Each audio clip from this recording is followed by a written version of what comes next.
an interactive session. So please feel free to leave your comments or questions in the chat boxes, whether you're on Zoom or on YouTube. So thank you very much, and we'll begin in about 5 minutes.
So please bear with us. We're just waiting till 2:35. So we just give people a little bit more time to log on.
We'll be beginning in a couple of minutes.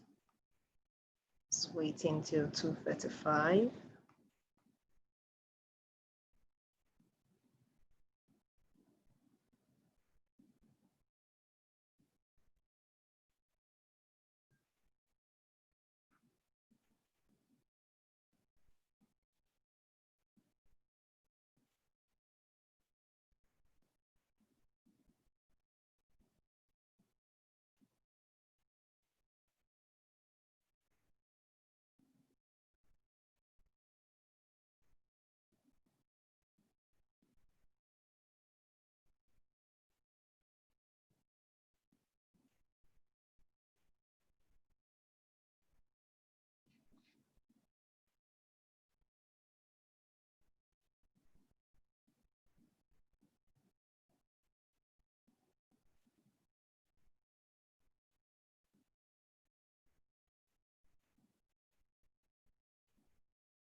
Okay, I think it's time we begin.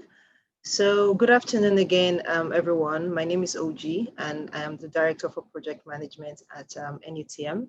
Moderating this with me today is Ragini, who is helping us keep things organized in the back end. You are welcome to the Nigerian University of Technology and Management Leadership Series.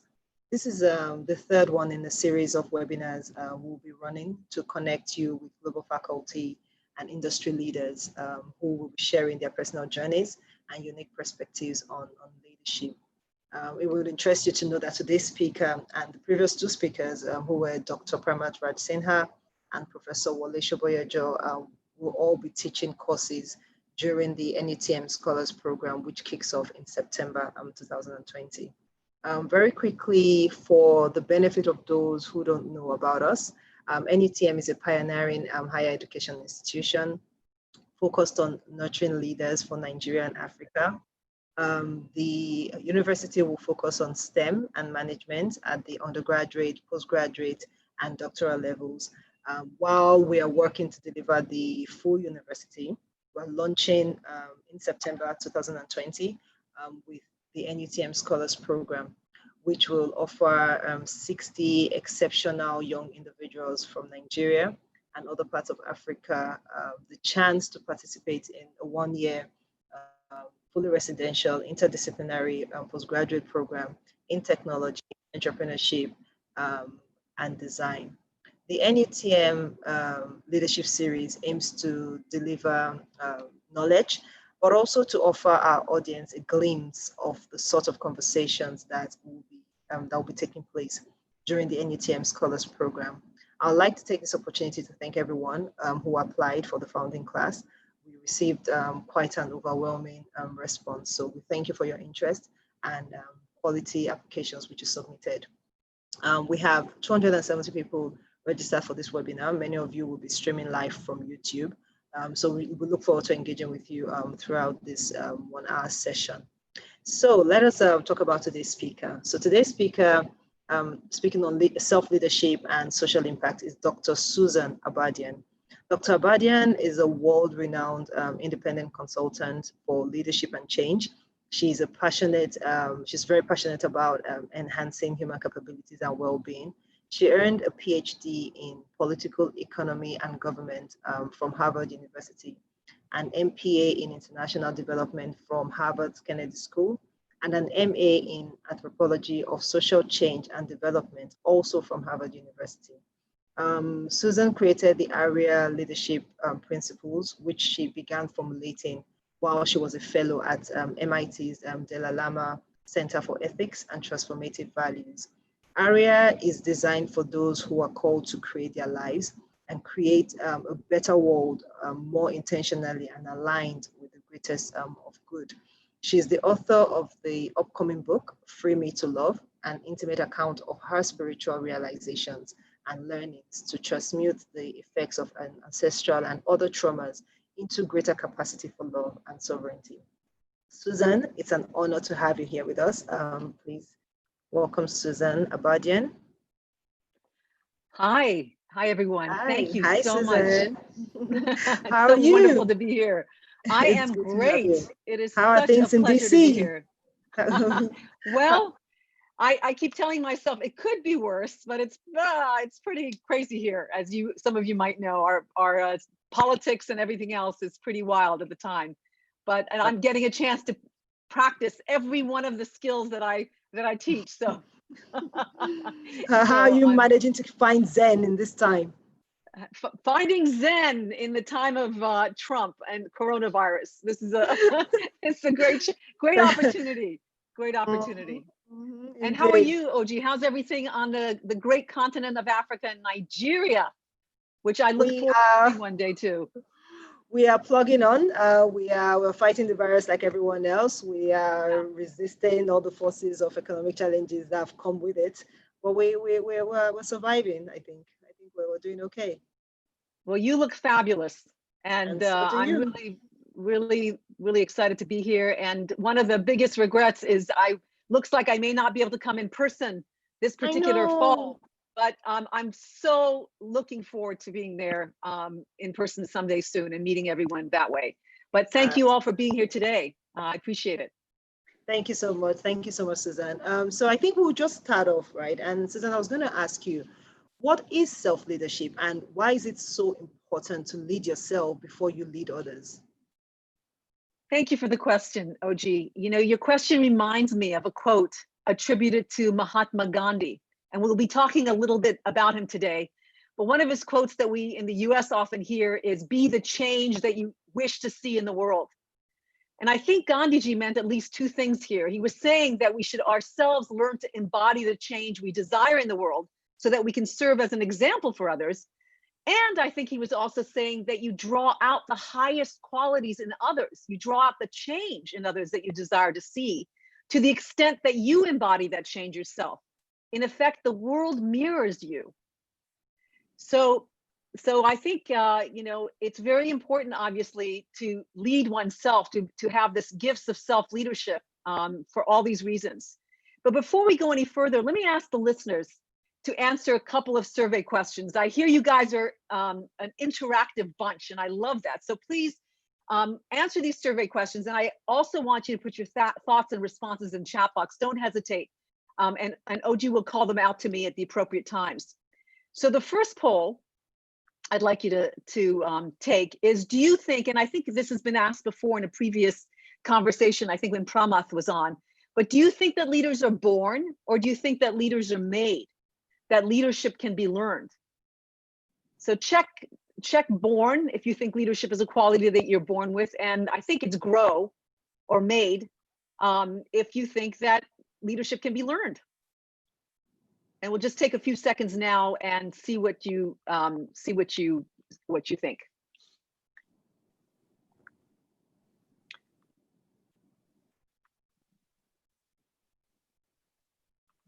How are we doing, OG? Are you taking inventory of seconds? Yes, I am. Yes, I am. Okay, so, great.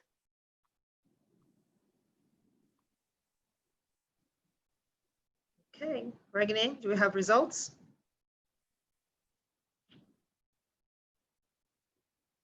Okay, so up until now, we have 97% saying yes, that indeed leaders can be made or are made. You know, it's so wonderful. I've asked this question now a few times, and it used to be like 15, 20 years ago, even longer, that people thought that you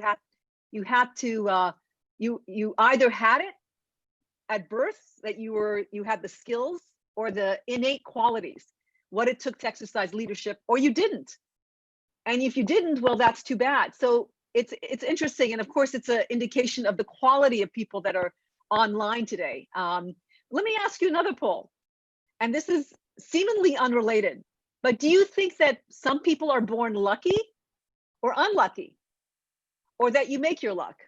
So this is another poll I want you to take.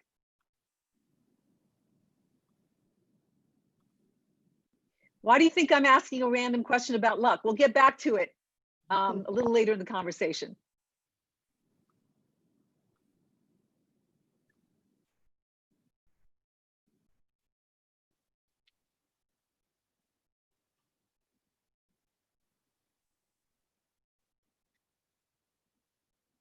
Just a few more seconds.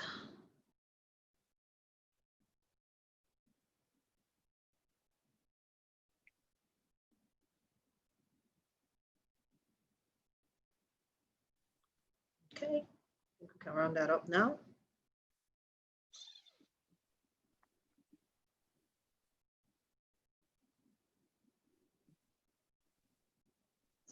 Okay, we have about 48 people saying we make our own luck, and about 19 people saying we are born with it.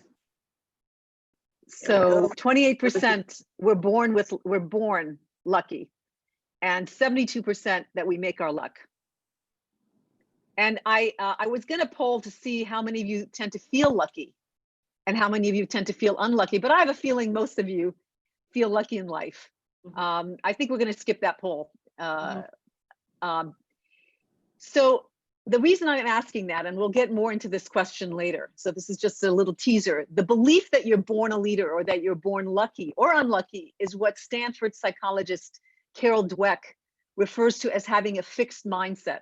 So in her book, Mindset, The New Psychology of Success, Carol describes the power of our beliefs, both conscious and unconscious, and how even the slightest changes in them can have profound impact on nearly every aspect of our lives.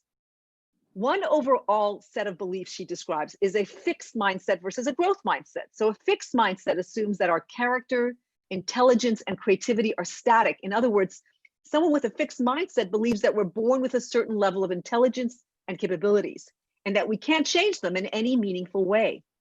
Because they think that their own talents and capacities are also fixed, people with fixed mindsets tend to avoid challenges and are less resilient overall. They give up easily when faced with obstacles. They think, what's the use of efforting anyway when you can't change yourself or others? So they're unwilling to put in the effort, and they get defensive when faced with even constructive criticism, and they feel threatened by the success of others.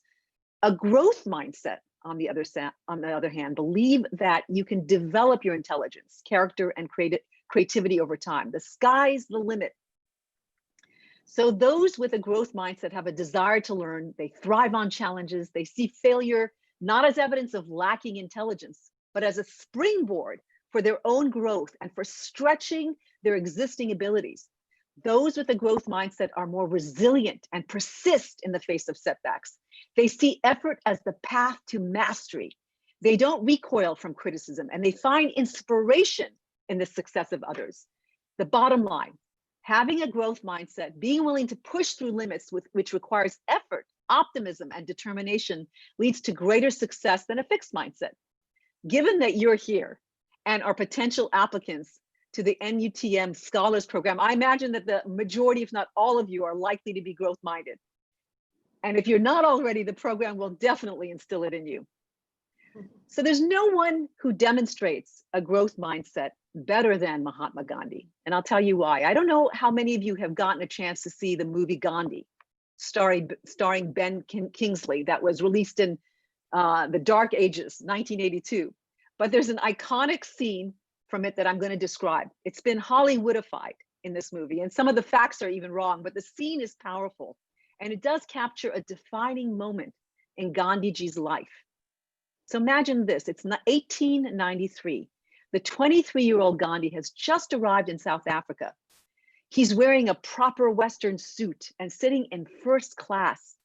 He's confronted by the conductor and asked to move to the so-called colored section of the train, which he refuses since he has a first-class ticket. Soon thereafter, he's unceremoniously thrown off the train for being an Indian sitting in a first-class compartment. One can only imagine how humiliating and degrading he must have felt. If I were there at that moment watching this scene dispassionately, the question I'd have is, what will the young Gandhi do with this upset? What do you think you'd do? We know what Gandhiji did. He had just been rudely awakened to the reality that the laws in South Africa were horribly racist. And of course, what he went off and did with this was that he decided to start a nonviolent protest campaign for the rights of all Indians in South Africa. After numerous arrests and unwelcome international tension, the government finally relented by recognizing some rights for Indians. Now, the backstory that you may or may not know is why Gandhiji was in South Africa in the first place, which is what I find really interesting. It was a last-ditch effort to save his career because his legal practice in Mumbai, had all but collapsed after 2 years. His setback was primarily due to the fact that as a young man, Gandhi was shy. He lacked confidence. He could barely speak up in court when he faced a judge. If leaders are indeed born, there was absolutely no indication at the time that this gentle, timid man would ever lead a movement that would face off against one of the most formidable forces on the planet at the time, the British Empire. So I confess that my poll of whether leaders are born or made was a bit of a trick question. I think it's a bit of both. It's rare for someone to be born knowing that they are a Mahatma, a great soul. Greatness often goes unrecognized or uncultivated. Even with someone who has inherent gifts, they still need to cultivate certain habits of thinking, acting, and they need to shed what is in the way of their capacity to bring their best to the world. This is self-leadership. So we start with the premise that leadership needs to be cultivated, but what are we cultivating? So can you tell me in the chat box, what do you think it means to lead yourself? What habits and skills do you have to learn to develop in order to lead yourself? What is self-leadership? So I think there's a slide associated with this, Regini. If there is one, please put that up. So I don't want you to overthink it. Just type in the chat box the first thing that comes to your mind. and OG will call them out to me. I'll give you about 30 seconds, but I'll keep talking. So what do you think it means to lead yourself? What habits and skills do you think are necessary? So let me give you, and OG, please interrupt me as we get into have that. a few. Well, I'll let you finish your thoughts, and then I'll read you a few of the answers. No, tell me, read them right now, please. Okay, so we have Abraham saying self-awareness, understanding what I need to do. We have another self-awareness. We have diligence, discipline, reducing procrastination. We have, this one has 3, discipline, integrity, hard work. We have emotional intelligence and empathy. We have knowing your strengths and weaknesses and knowing how to leverage your strengths and work on your weaknesses. We have, you would need to be self-aware. So self-awareness is very popular. Adaptive to change, empathy. Discipline again, foresight and focus, another discipline.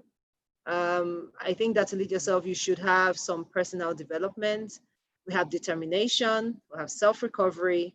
We have having a sound emotional intelligence, self-awareness again, hard work again, self-awareness, knowing what you want, self-awareness, principles, emotional intelligence, discipline is featuring again, self-awareness and innate development, discipline, innovative, being responsible, developing passion, empathy, communication. Please stop me when you want me to stop. I think we can stop, but I think it's fabulous. I mean, everyone is, of course, online, and clearly they've done work on themselves and understand self-leadership on many levels. So I'm going to discuss one. Self-awareness by far is one of the most essential tools of self-leadership. And we'll talk about what that means. But one of the tools for becoming self-aware, and of course, all the qualities of determination and empathy and is absolutely on board. But let's just start with self-awareness, which I think is one of the most critical elements. And then there are other ones as well that I'll discuss. So we have a tool that we teach that I've taught and that's being taught at Harvard. That's called the Getting on the Balcony tool. And this term was first coined by Harvard's Ron Heifetz. Though of course the idea of self-observation is nothing new. But this concept has had several uses, but the way that we're going to utilize it here today is as a tool for developing self-observation and self-reflection. So it's about developing the muscle and capacity to witness ourselves and others objectively from a higher perspective or vantage point. So here's the idea. We think of life as though we're all dancing in a grand ballroom. There's only so much we can observe from our position on the dance floor, but imagine how much more we could see if we were to get on a balcony and observe the dynamic from there. For example, if we're on a dance floor, dancing with a partner, and someone all of a sudden shoves us, hurting our arm, our first reaction might be to feel a wave of anger and the desire to push them back with even more force. If we were to develop the habit of getting on the balcony before we react, we would observe what is going on in our thoughts and realize that an old wound has been in fact triggered. And our intense feelings are not just because of being just shoved by this person. On the balcony, we recognize that we're especially sensitive to being pushed because we had a bratty older sibling who liked to push us when we were small, and we felt helpless to do anything about it. That's why our reaction now is to want to hit the guy back and even harder. On the balcony, we breathe into our feelings and remember that we're not that younger kid anymore and that this isn't our sibling.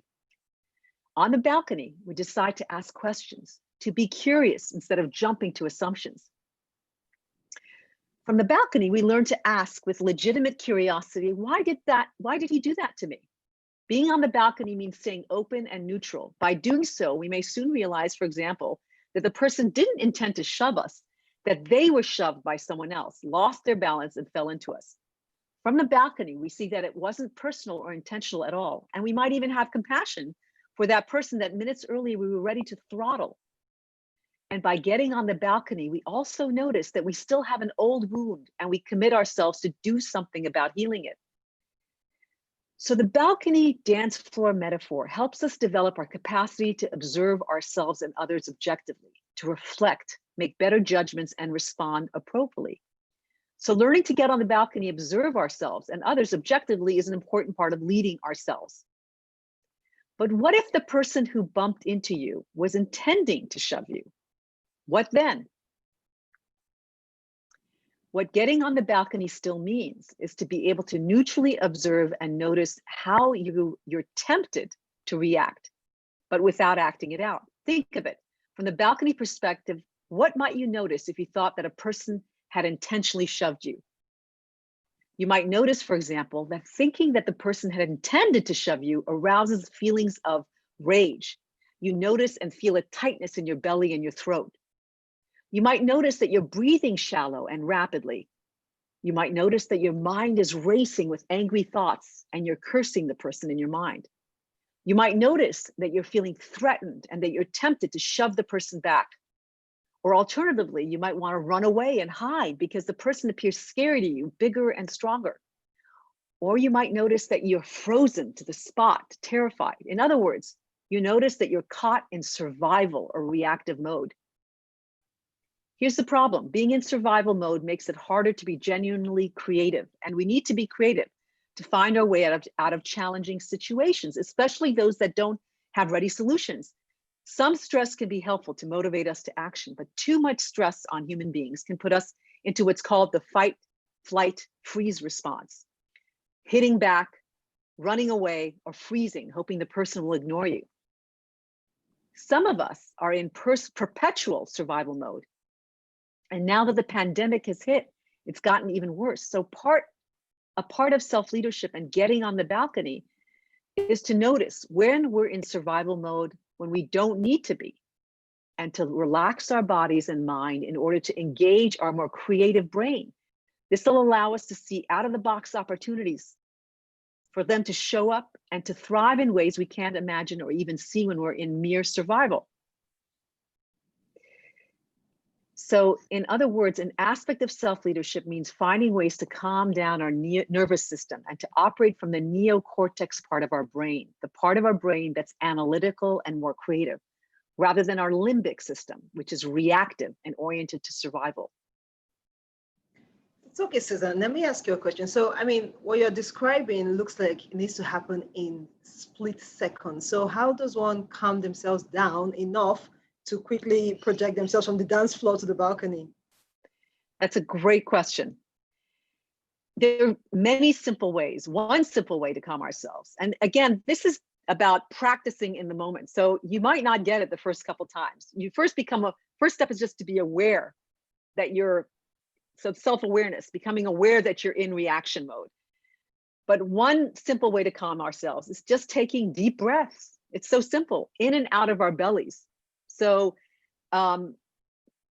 taking a breath deeply in our bellies, we have actually something called the vagus nerve that relaxes our nervous system when we take breaths into our bellies. Deep breaths into our bellies, in and out. And also paying attention and being present to what's going on in our bodies. So being aware of taking our attention from outside to inside and what's going on within us. All these things calm our nervous system down, which is necessary so to move us out of reactivity and onto the balcony and eventually to a place of being curious and creative.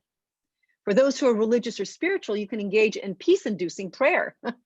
And over the long run, you can learn to develop self-observation by practicing meditation and using meditation to observe your thoughts, and by learning mindfulness practices where we focus our attention in the present moment and not allow ourselves to be distracted or be taken to the past, ruminating in the past, or projecting something terrifying into the future. So just being present in the moment with whatever's going on.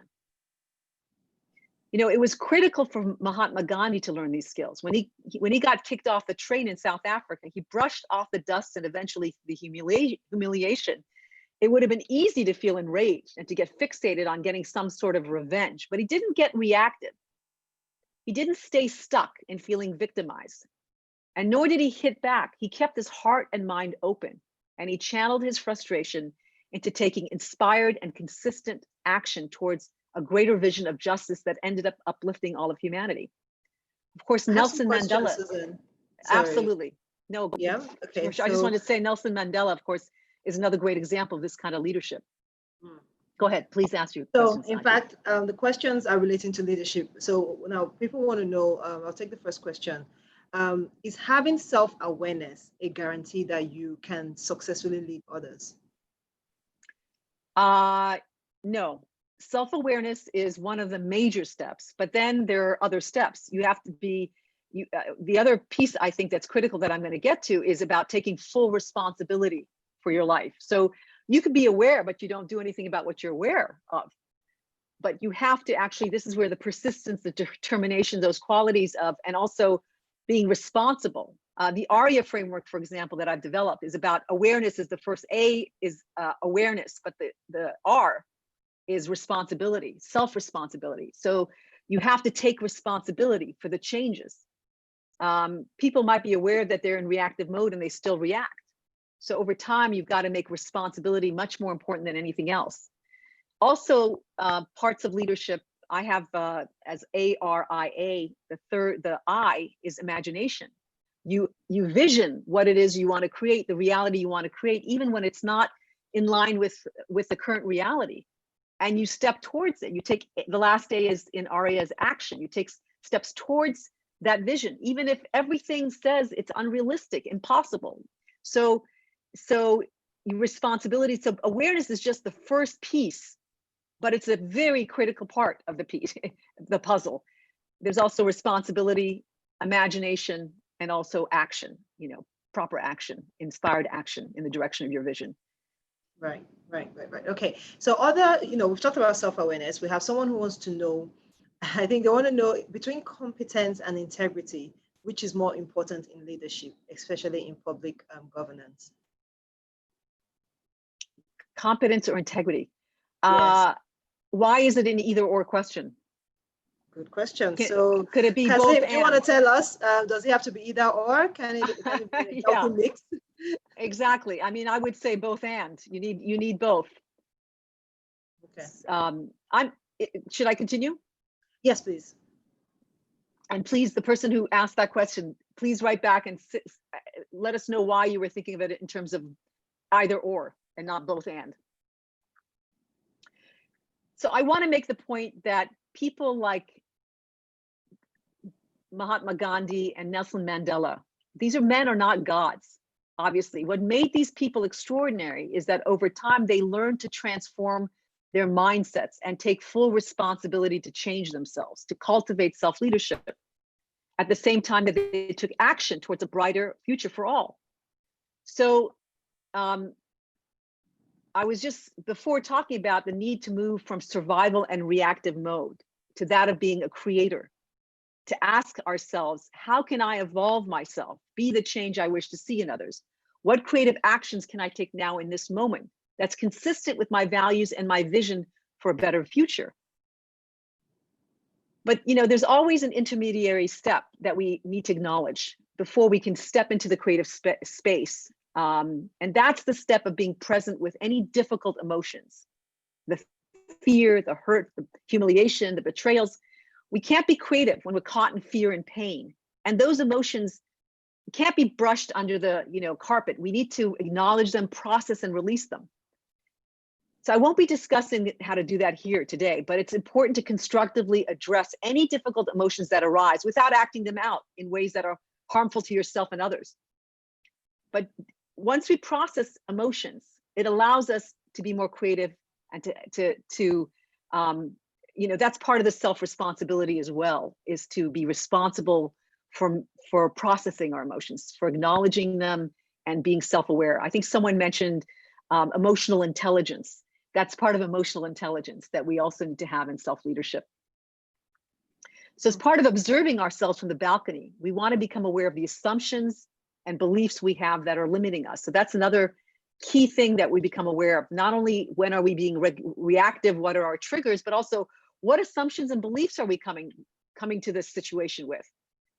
These are oftentimes things we think that are true, but are not necessarily so. So for example, if you have a generalized belief that people are untrustworthy or that you'll tend to get mistreated, you might have quickly jumped to the assumption that you were being shoved when the person on the dance floor fell into you, rather than questioning whether it was intentional or not.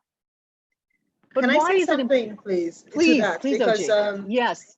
just a question just came in that relates to what you were saying. So I'm just going to have to read that. It's a bit of a long question. Go ahead. So Kelechi is saying the world is currently run by vicious and those, I mean, it means the vicious people. So the world is currently run by the vicious and those who cut corners. Refusal to react and hit back when wronged is often interpreted as weakness, which bullies capitalize on to bully you more. Eventually, you become a punching bag for everyone to just walk all over you. How do you ensure that you survive if you are always being rational and calm in an environment bereft of empathy? Wow, there's a lot in that question. Yes, yes. I mean, it's so interesting because just the first sentence, and my heart goes out to this person. I think it's a very vital question. But just read that first part of it. The first sentence, the first few words. The world is currently run by the vicious and those who cut corners. So that is a belief. I want to challenge the person. Is that true? Is that definitely true? Is there nobody that's running in the world that's not, you know, that doesn't represent what your belief is? I just want you to question that belief. First, that's the first question, the first point. The second thing is, whatever's happening right now is not necessarily indication of the future. So we may have bullies running a number of our countries at the moment, but that is not an indication of where we're headed. If Gandhi had that's the second point. But the third point is, what I'm describing is not meant to say that we don't respond. We might respond firmly. We set boundaries. Gandhi was not a punching bag. I mean, he allowed himself to be up to a point, but he created boundaries. He used legal means and other means to change people's hearts and minds. So I'm not saying don't respond and don't act. I'm saying that when we stay calm, when we find a way to our calmness, our center, our higher aspects, we can respond in ways that are powerful, in ways that might transform situations and come up with ideas on how to transform situations that we can't think of when we're just in survival and revenge mode. So that's what I'm saying. So the actions that coming from our creativity, the actions we take will be different than the actions we'll take by just hitting back. It just also depends on the role you want to play in society. You know, right now we're having this debate a little bit about how to respond to certain bullies we see in our government at the moment, and what the proper responses are. And there are different people arguing the same question. Should we hit back in the way they hit back, or should we hit back from a place of integrity? What is, you know, how do we respond to bullies? But the reason why I think it's important to really question our beliefs and assumptions is because there's a lot of evidence that our assumptions can become self-fulfilling prophecy. We get out of life what we expect to get, what we believe. So we can talk about this particular subject for hours, but let me give you a quick example. This goes back to my question of whether we think being lucky or unlucky, you're born with it, or whether you think you're lucky or unlucky. So let me just, this idea of beliefs and the impact of beliefs and how our beliefs are can be self-fulfilling prophecy. An innovative British psychologist named Richard Wiseman ran a series of experiments on several hundred people that had been specifically chosen because one group believed themselves to be extremely lucky and the other group believed that they were extremely unlucky. In one experiment, Dr. Wiseman gave both groups a newspaper he had specially printed for the experiment, and he asked the participants to look through it and tell him how many photographs were inside. It was really surprising what the findings were. On average, the people who believed they were extremely unlucky took about 2 minutes to count the photographs, while the people who believed themselves to be extremely lucky took, how long do you think? They took seconds. Why the difference? Because on the second page of the newspaper was the message in large print, "Stop counting." There are 43 photographs in this newspaper. This message took up half the page and was written big, bold type. It was staring everyone in the face. And yet the people who believed themselves to be unlucky tended to miss it. And the ones who thought they were lucky tended to spot it. Just for fun, Dr. Wiseman had also placed a second large message halfway through the newspaper that announced, "Stop counting. Tell the experimenter you have seen this and win $250. Again, the people who believed they were unlucky missed the opportunity and kept counting. What this experiment had simulated was the idea that opportunities are everywhere, even under difficult circumstances, and that somehow people who believe themselves unlucky were losing out on seeing those opportunities. Through this and other experiments, Dr. Wiseman's research revealed that people who believe they are lucky create their own good fortune via 4 basic principles. And I think we have a slide for this. Yes. The first one I've already mentioned. People who believe themselves to be lucky are skilled at creating and noticing chance opportunities. They do this because they tend to be more relaxed and attentive than those who consider themselves unlucky. And as I said before, anxiety disrupts people's ability to notice the unexpected, let alone make good use of them. Number 2, those who believe they are lucky tend to listen to their intuition, which they use to help them make lucky decisions. And 3, they create self-fulfilling prophecies via positive expectations. What I mean is they expect things to work out for them, and they do. And 4, when things don't work out so well, people who believe they are lucky automatically adopt a buoyant attitude, meaning that they reframe what others might consider as bad luck into something positive. So this and other research has demonstrated the power that our beliefs have in creating our circumstances going forward. Now, one caveat I want to point out is that, of course, some people have legitimate reasons why they feel victimized and they feel unlucky. They have been violated, abused, and discriminated against. Their feelings of anger and grief are legitimate and they need to be recognized. At the same time, the strategies of paying attention to our assumptions and beliefs can help us maximize our chances of, and changing our assumptions and beliefs can help us maximize our chances of being able to break through and shift our circumstances going forward. We also see a lot of evidence of the power of beliefs in the health field, about the power of our beliefs in research on the placebo-nocebo effects. For example, believing that a pill, even a sugar pill or a surgical procedure is going to give us a positive outcome provides benefit, while believing it will give us a negative outcome can hurt us. So really our beliefs are pretty powerful. The tool of getting on the balcony is all about neutrally observing yourself and others from a higher vantage point. This greater self-awareness is also about becoming aware of our deepest aspirations. What matters most to you? What do you feel passionate about creating? Who do you want to become and what do you want to achieve in the future? What kind of life do you want to be living? What do you want to be, have, do, and give 3 years from now, 5 years from now, 20 years from now, 50 years from now? What do you want your life to look like? And what, if you achieved it, would make your heart sing? Also, what strengths do you already have? And what new skills or behaviors would you need to cultivate in order to fulfill those aspirations? What do you want changed? This is a process of reimagining.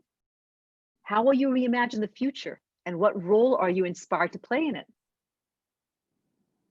So I'll end by answering the question I asked. I want to open it up to more questions. What is self-leadership and why does it matter? So as we already discussed, and you guys are aware, leading yourself begins with self-awareness and self-inquiry. Who am I really? Where are my hot button triggers? How do I tend to react to them being pressed? How would I like to be different, believe differently, feel differently? What are my values? What matters to me? What are my deepest aspirations? What do I believe about the world and about what's possible? You can exercise leadership for social change to the extent that you become self-aware and have taken full responsibility for your own life.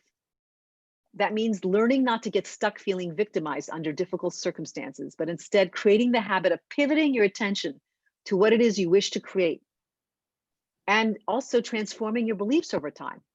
Leading yourself also means self-care, developing the capacity to access the well of inspiration, purpose, and meaning, even when things may not appear promising on the outside at first. And it means taking inspired action towards your aspirations, even when they feel far-fetched and improbable. So at the very least, self-leadership means learning to become self-aware and learning to take full responsibility for cleaning up various habits of thinking and feeling. So I like to remember that Mahatma Gandhi, Nelson Mandela, they weren't born that way. It took courage and the wisdom to forge themselves in fire. So I'm going to open it up to questions now. OG, do you have any?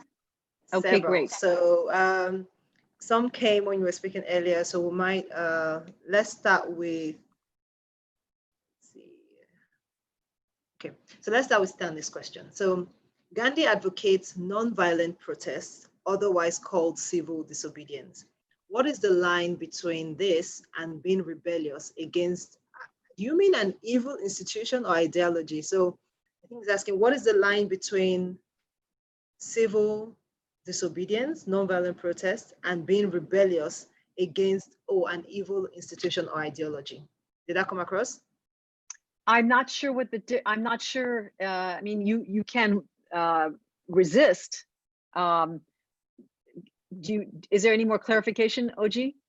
No, not from him, but what I'm seeing, he's saying is there's non-violent protest, and then there is the need, the rightful need to rebel against an evil institution or ideology, right? So where, you know, is that something you still protest non-violently and civil when you have an evil institution or ideology pushing against you? I think, Stanley, please correct me if I'm wrong, and you can retype your question to clarify what you're asking. So if you have any comments there, Suzanne, if not, we can wait for Stanley's clarification. Well, I think if at any time, I mean, it's much more powerful, my experience and what I've learned from research, impact one has is much more powerful if it's coming not from a reactive mode, if it's coming from a centered place, from a place of stillness. You're still responding strongly, but it's from a higher place. It's not reacting.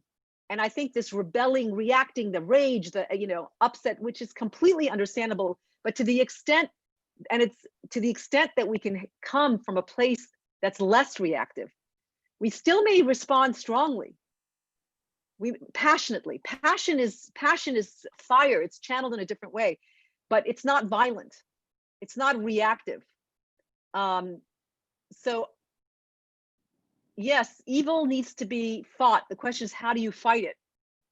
And the first measure is fighting whatever's in you that's reacting to it, because you're actually feeding it in some ways by giving that energy, the reactive energy, by coming from a place of powerful stillness. I mean, what I'm advocating is not easy. What Gandhi did is not easy. What Nelson Mandela did is not easy. It takes a lot of practice and maturity and wisdom, but it's doable. I actually think we're moving to an era where being like that is going to become much more commonplace. Right now, it feels like, oh, these great men have done it, or great women have done it. But I think many of us have this capacity that we can develop and practice over time. So what I would say from my experience, what I've seen is that it might take a little bit longer, but if one can respond not from a reactive place, it's the most powerful kind of impact one can have. Okay. It sounds to me like what you just said is the response to Pooja's question, but I'll ask Pooja's question, and then if you have anything to add to that, you do so. So Pooja is asking, first of all, she's thanked you for your insight. She finds it very helpful, but she's saying sometimes in strenuous situations, women leading calmly is often, and unfairly so, seen as a symbol of weakness. How does one maintain composure in a heated, uneven atmosphere that may not necessarily appreciate a calm composure? So calm, I'm not exactly sure what calm is. One can project energy And so people's power comes from emanation, from what they're projecting. And you can speak calmly, but you're still projecting that energy. So I'm not telling you to stop the flow of energy. It's about using your energies differently. So it's being responsible for your energies. And the energies can be used, we're all like a billboard. Energetically, we have a billboard that we're presenting to the world. So passion, which is from a heartful place and from the higher perspective of caring for all people, and even recognizing that people that are caught in what we consider evil acts, on some core level, they still have dignity that needs to be respected. They're still human beings. And even though we have feelings of, parts of us might feel anger and, think they're vile, their actions have been vile, but to understand the dignity of every human being and to come from that place of understanding that and responding still powerfully. So you don't have to, once you feel your own power, you can project it. And it doesn't matter if you're quiet. Gandhi was a very quiet man. When you hear his recordings, he doesn't speak with a lot of force, loudness, but he projects a lot of power, and women can do the same thing. I don't think it's true. I also want to challenge your assumption that calmness is going to be interpreted as weakness. Is that really true? So just play with it. Some of this is playing with yourself, experimenting. We're experimenting, really, and experimenting with how we come across in the world, and how other people's come across. So is that your interpretation? When you see women who are calm and collected, do they seem weak to you? Is it that they're calm and collected, or is it that they're just not projecting energy? So these are different things. I wish I had the person in person so we could actually have a conversation, but was there anything else that they're saying in response to what I'm saying? Not from Pooja just yet. Not from Pooja just yet, but please, Pooja, if you have any rebuttal to that, please do send it through. Then, okay, we have a question that speaks about, you talk about just not being reactive. So is there ever a time where one needs to be reactive? So this question says, from Afi says, is there a single way and approach to leadership? Can a leader be reactive at times instead of being responsive to get some few things done? Is there ever a case where that's just acceptable? There's no right and wrong. Different situations require different things, obviously. And I'm making generalizations, so it's in general. And also, one can derive benefit from anything that happens, right? So if one is reactive, sometimes it wakens the group. I'm not saying that you should never be reactive. I certainly, this is not something I have mastered completely myself. I am reactive at times. There's certain things that still make me reactive, but yeah, sometimes reactivity creates fire in the system. Like it generates energy. Sometimes you want to do that. But I think in general, reactive does not mean being more discerning and more aware and responsible for one's responses. Doesn't mean you don't have passion and fire. It means you're even using your reactivity strategically. So becoming aware of even, okay, well, maybe now's a good time. Like, it's intuitive. Now is a good time to be reactive. You might do that sometimes. Okay, we have a fantastic question, which is perfect because we're running out of time now. So we'll take Clement's question because it brings us back to the conversation around social change. So Clement is asking, becoming an agent of social change through self-awareness is a matter of discovering your value and at the same time exploiting your strengths to create a positive impact. His question is, can't an individual engage, I don't know if it's can't or can you mean, but can't an individual engage in a socially transforming activity, even when he or she is not really clear about their own unique strengths and impact? Can self-leadership be discovered when one is trying to exploit or already involved in the process of solving a particular problem? So it goes back to the original question where you have to lead yourself before you lead others, so Yes. what will be your views on that? I think that's a great question. I don't think you have to wait to be totally evolved to make a difference. This is a lifelong journey. And to the extent, many people make huge differences to other people, and they're still, not fully self-aware. And, so this is a process over time. But certainly, you can, I guess the question is, can you make, what I heard the question to be is, can you make a difference in social change, even when you're not fully aware of even your skills? I mean, some of that's discovery in the moment. I mean, Gandhi made a difference in South Africa. He evolved himself in that process. I mean, he used that opportunity to hone himself, to clear away some of the things that he needed to clear away to do what he did in India. He could never have done what he did in India if he hadn't done what he did in South Africa. And he wasn't fully realized and aware when he was in South Africa. He used opportunities, the experience of making change happen, social change happen. He used those opportunities to develop himself over time. So definitely, we need things in the outside, engaging the world to be able to develop ourselves.